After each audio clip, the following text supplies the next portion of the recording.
Professor Ravindra Kumar दीवान जुड़े हुए हैं, प्रथम सलाहकार राष्ट्रीय टीबी एवं श्वसन रोग संस्थान, और इसके साथ ही हमारे साथ डॉक्टर SM रहेजा जुड़े हुए हैं, वरिष्ठ चिकित्सक हैं, विशेषज्ञ हैं। अपने दोनों ही मेहमानों का हम स्वागत करते हैं।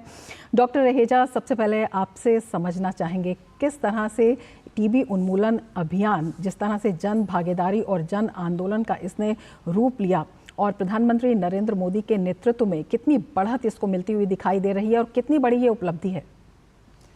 टीबी उन्मूलन के लिए माननीय प्रधानमंत्री जी के द्वारा ये प्रोग्राम टीबी मुक्त अभियान, हारेगा टीबी जीतेगा देश, और इसके साथ जो एंथुजियाज़म और जो जोश आया है और जन भागीदारी, जन आंदोलन के रूप में, और ये हमें समझना ज़रूरी है कि ये चीज़ ग्रास रूट लेवल पे की जा रही है। अब जैसे कि आपने बताया, सब member of parliament, MLA, panchayat के सदस्य, सब लोग इसमें भाग ले रहे हैं और हमने टेस्टिंग फैसिलिटीज़ को बहुत अच्छे से बढ़ा दिया है।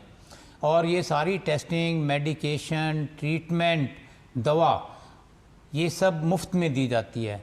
और हमें बताने में ये गर्व महसूस होता है कि आज के युग में टीबी के लिए हमारे पास बहुत ही कारगर दवाइयाँ हैं और ये सब कुछ सरकार के द्वारा ग्रास रूट लेवल पे मुफ्त में मुहैया कराया जा रहा है। इसके साथ इन्वेस्टिगेशंस और अच्छे पोषण, क्योंकि ये देखा गया है कि ये जो माइकोबैक्टीरियम ट्यूबरकुलोसिस है, इसके साथ जब हम ट्रीटमेंट करते हैं तो अच्छा पोषण भी ज़रूरी है।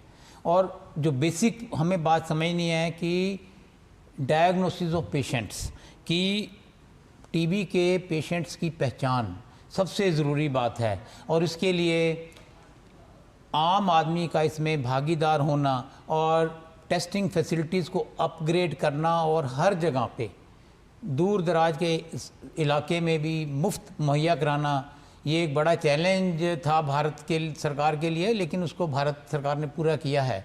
और साथ में इसके अंदर डॉक्टर्स की ट्रेनिंग कराई जा रही है और नीचे जो वर्कर्स हैं उनकी ट्रेनिंग कराई जा रही है। और सबसे ज़रूरी बात है कि ज़्यादातर जो पेशेंट्स हैं, कई बार ये समझते हैं कि टीबी एक स्टिग्मा है, तो इसके लिए पब्लिक अवेयरनेस कैंपेन जो ग्रास रूट लेवल पे की जा रही है वो बहुत ही इम्पॉर्टेंट है। क्योंकि हमें ये, जैसे हम इतना ज़्यादा आप पब्लिसिटी भी देखते हैं टीवी पे अलग अलग चैनलों में, यदि 2 हफ्ते तक खांसी है तो तुरंत जान कराएं, आपका वज़न कम हो रहा है, हल्का बुखार आ रहा है, ये सारी चीज़ें ऐसी हैं जो कि उसकी तरफ ले जाती हैं। तो हमें समय से जांच कराएं और समय से उसका इलाज हो जाता है तो पेशेंट पूरी तरह ठीक हो जाते हैं। और दूसरी चीज़, यदि हम किसी पेशेंट का अर्ली डायग्नोसिस कर लेते हैं समय से, तो ये दूसरे मरीजों को इन्फेक्ट नहीं करेगा। बिल्कुल, ये अपने आप में बेहद महत्वपूर्ण है। प्रोफेसर दीवान, आपसे समझना चाहेंगे जो 10,000